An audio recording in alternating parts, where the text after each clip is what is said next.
Jadi halo, gue Rista, salah satu kandidat untuk ketua DC 2015 ini. Jadi Halo Rista. Ulang yang tadi dia omongin bagus. Jadi sebenarnya sebelum ini berapa ya 6 orang kalau nggak salah itu udah kumpul diskusi. Jadi sebenarnya agak susah buat kami bikin pikiran yang orisinil yang baru gitu, karena udah terpengaruh oleh diskusi-diskusi sebelumnya.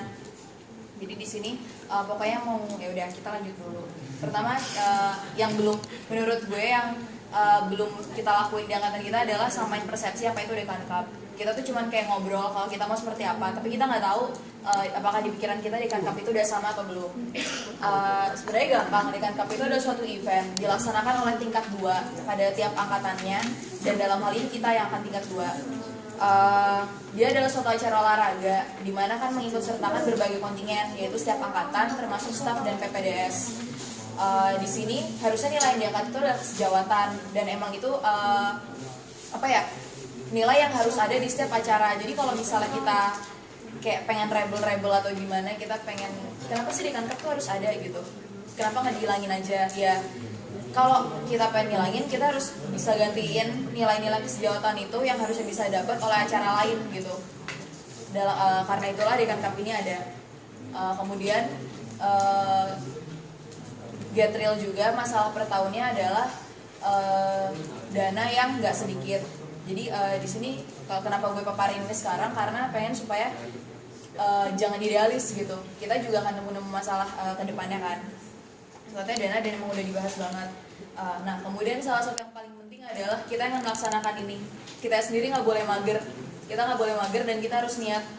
Kalau misalnya kayak sudah terlintas pikiran untuk aduh gue malas banget nih Dekan Cup segala macem, tolong simpan pikiran itu sendiri aja, gak usah diumbar-umbar ke yang lain, karena sedikit banyak itu akan mempengaruhi teman-teman di sekitar kalian.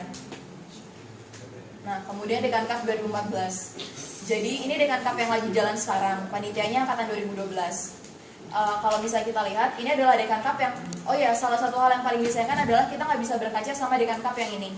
Karena ini Dekan Cup yang safe, Dekan Cup yang tetap dilaksanakan di Salemba dengan lingkungan yang sama, dan kita yang berkorban untuk ke sana. Jadi menurut gue kita jadiin ini sebagai pelajaran aja, tapi jangan berkaca, karena kita nantinya akan bikin suatu hal yang benar-benar baru, yang kita adalah angkatan yang melakukan transisi. Jadi kalau misalnya masalah plus minusnya, sebenarnya plusnya itu tadi kayak mereka adalah angkatan yang angkatan yang safe, bukan angkatan, maksudnya bikin acara yang safe, kemudian tempatnya nggak usah pindah dan segala macam. Dan ketika gue tanya juga 2013 sih gimana, kalian ngabarin kok, dan itu nggak menjadikan masalah gitu. Kekurangannya sih ya sebenarnya kalau kata mereka bilang juga panitianya baik yang hilang-hilangan dan emang koordinasinya sulit gitu. Makanya ini yang tadi gue bilang, kalau misalnya ada yang malas sebenarnya cukup disimpan aja karena akan ngaruh. Nah kemudian masuk ke Dekan Cup 2015, Dekan Cup yang kita lakuin. Jadi di sini kita pasti nggak ada bayangan kan apakah akan sulit atau akan susah, karena kita nggak punya patokan sama yang udah ngalamin seperti kita sekarang. Cuman kalau menurut gue nggak tahu ya, ini di pikiran gue aja, mungkin kalian juga bisa nerima atau gimana. Jadi kayak mau nggak mau kepindahan ke Depok ini akan ngasih dinamika kan. Nah kebetulan kita adalah angkatan 2013 yang ngalamin gitu. Mau kapanpun ini, apakah perpindahan ke Depok itu harus sudah terjadi sebelum kita atau setelah kita, akan ada satu angkatan yang harus berkorban lebih gitu, dan itu adalah kita. Di sini giliran kita. Jadi sebenarnya belum tentu yang kita lakuin banyak, misalnya kita kan melakukan lebih kan pasti dengan segala effort segala macam.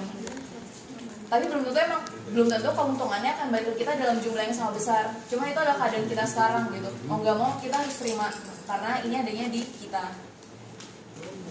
Nah kemudian untuk gimana nanti nanganinnya mengenai Dekan Cup 2015 itu dibikin udah ada yang ide untuk itu kan, dibikin sistem cup. Jadi nggak usah semua kontingen lawan kontingen yang lain, dan menurut gue ini sangat bagus. Jadi Dekan Cup yang sekarang itu dilaksanakan dalam satu tahun tingkat 2. Nah kalau misalnya kita emang merasa keberatan dengan itu, kita adain aja kayak sistemnya kayak Liga Medika atau acara-acara gitu. Jadi cuma dalam 2 minggu, tapi kita emang selesai itu, kita bikin sistem cup kayak apa ketemu apa. Gak usah kita kejar target, semua kontingen akan ketemu semua kontingen gitu. Emang pada akhirnya kita nggak akan terpapar sama yang sama kayak sekarang, kayak kita ketemu semua angkatan. Cuman ya kalau misalnya emang itu udah bener-bener gak visible, jangan dipaksain, itu satu. Kemudian mayoritas Depok, jadi ini salah satu transisi. Maksudnya gimana ya, kalau misalnya kita digugat kenapa semua pertandingan ke Depok, ya kita akan pindah ke Depok gitu. Jadi apa salahnya adaptasi dari sekarang.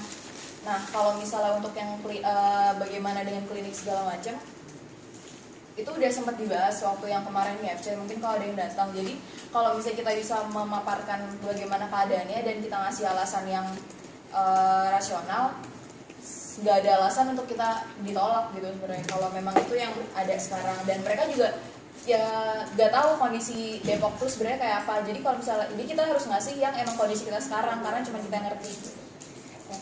Nah kemudian pengkajian ulang cabang, jadi sulit kan nyari sarkas di Depok. Oleh karena itu kita kaji ulang cabang-cabang apa aja yang sebenarnya itu nggak memungkinkan atau emang udah sulit banget untuk dilakukan di sini karena nggak dapet lahan atau emang selalu dipakai gitu. Jadi kalau misalnya emang kita udah hopeless banget sama suatu cabang, kayak misalnya kita susah untuk nyari bulu tangkis atau apa, ya kita antara kita memang hilangkan cabang itu kalau misalnya emang kita udah nggak nemu sama sekali, atau kita kecilkan jumlah pertandingannya pakai yang sistem cup tadi itu. Udah.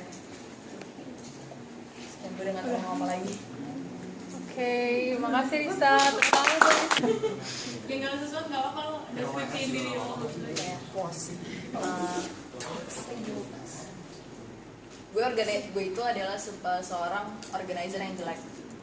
Badan itu apa ya? Kalau misalnya gue butuh orang lain untuk mengorganisasi sesuatu yang lebih besar, maksudnya mungkin gue bisa mengatur diri gue, tapi kalau misalnya untuk pegang suatu acara play kayak gini, gue benar-benar butuh orang untuk ngatur gitu. Kayak misalnya hari ini kita ada apa, di besok kita ada apa gitu.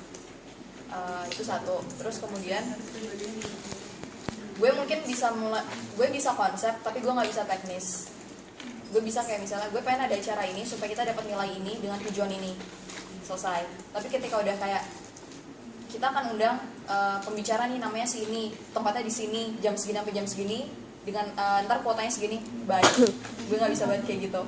Itu beda kan. Jadi kayak yang satu konsep, satu teknis, nggak bisa kayak gitu. Terus, nah tapi kelebihannya apa ya? Mungkin gue suka sama hal-hal yang berbaunya yang tentang soft skill. Karena gue pernah ada satu gambar, jadi kayak ada pensil nih lo raut satu ujung, tulisannya akademik. Ada pensil lo raut dua ujung, tulisannya soft skill. Gue suka banget gambar itu, dan mungkin itu yang membuat gue terbuka oleh hal-hal yang sifatnya itu membuat diri lo berkembang dalam hal seperti ini gitu sih. Jadi interest gue mungkin akan mendorong gue untuk kesini. Terus kalau opportunity dan threat, sebenarnya kalau opportunity gue yakin sama yang dia tergantung kalian juga. Kalian opportunity di sini, siapapun calonnya kalian opportunity-nya kalau menurut gue itu. Untuk yang threat, bukannya gue lari atau gimana, tapi gue udah tahu kesibukan gue ke depan akan seperti apa. Dan kalau misalnya gue liar untuk mengorganisasi kesibukan itu, ya kesibukan yang lain bisa jadi threat untuk kalau misalnya emang gue harus megang DC ini.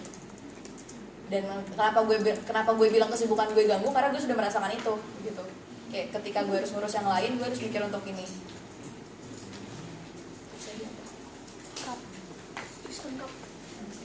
Sengkap itu, jadi kalau nggak tahu ya, kalau yang sekarang kan DC tuh banyak banget pertandingannya, kayak 60. Iya, DC sekarang tuh sistemnya liga kan, kayak semua ketemu dengan semua gitu.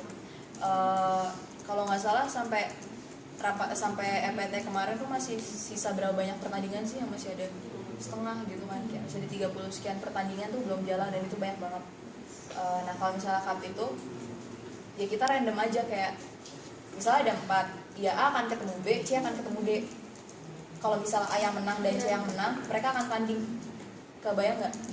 Gitu, kayak gitu aja.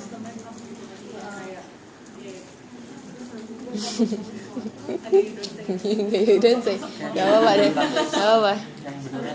Kita ada umum. Kalau misalnya lagi bete gimana? Sebenarnya gini,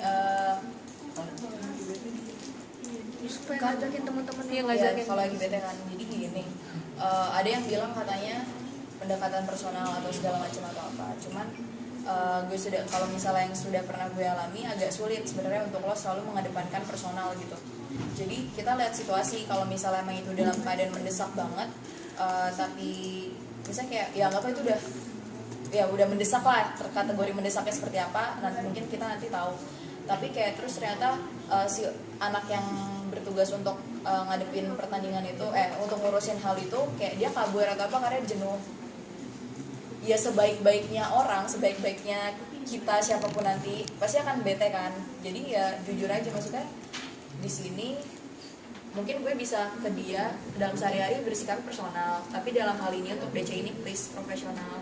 Selesaiin dulu pertandingan yang ya anggaplah 2 hari lagi, baru kemudian nanti kita urusin sama masalahnya gitu. Jadi gue nggak mau bohong bahwa gue akan bilang mencoba dekatan personal, nggak kayak gitu. Kalau misalnya emang itu udah mendesak banget dan dia tidak seharusnya melakukan itu, ya gue memilih untuk emang beneran tolong selesaiin gitu. Cuman kalau misalnya itu gimana ya, kayak masih jauh atau masih di tengah-tengah, masih ada chance lah, ya don't forget to have fun. Jadi kayak kalau misalnya dia emang udah bete banget, gue nggak yakin semua hal itu akan membuat dia sangat bete. Pasti ada satu hal atau beberapa orang lah yang masih membuat, yang masih ketemu, yang masih memberikan dia kesenangan dalam acara itu. Dan yang selama ini gue coba lakukan sih itu.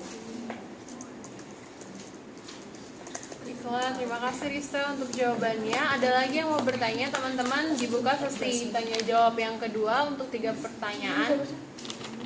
Yang di belakang mungkin ada yang mau bertanya? Tidak ada. Ya, Anis silakan. Anis ada lagi? Ada lagi? Nggak ada. Ya udah, Anis silakan.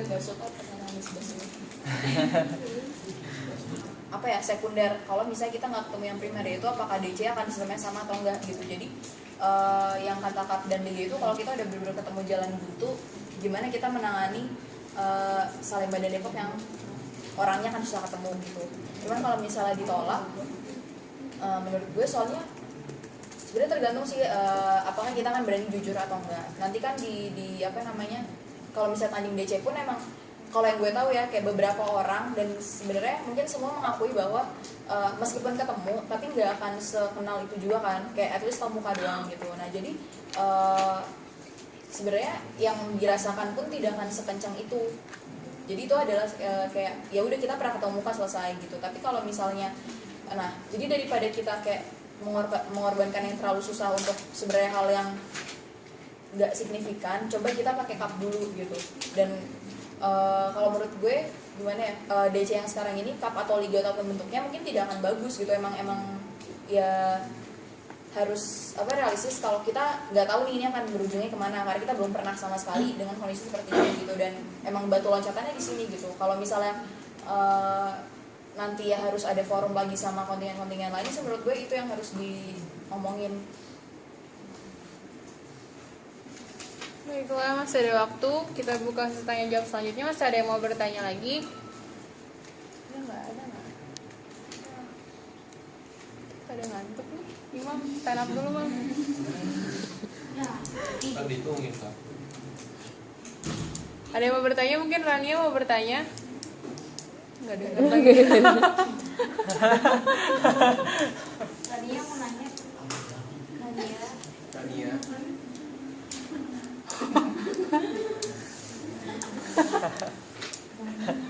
Oke, baik. Jadi nggak ada nih ya. Dihitung ya. 5, 4, 3, 2, 1. Yeay. Terima kasih Risa.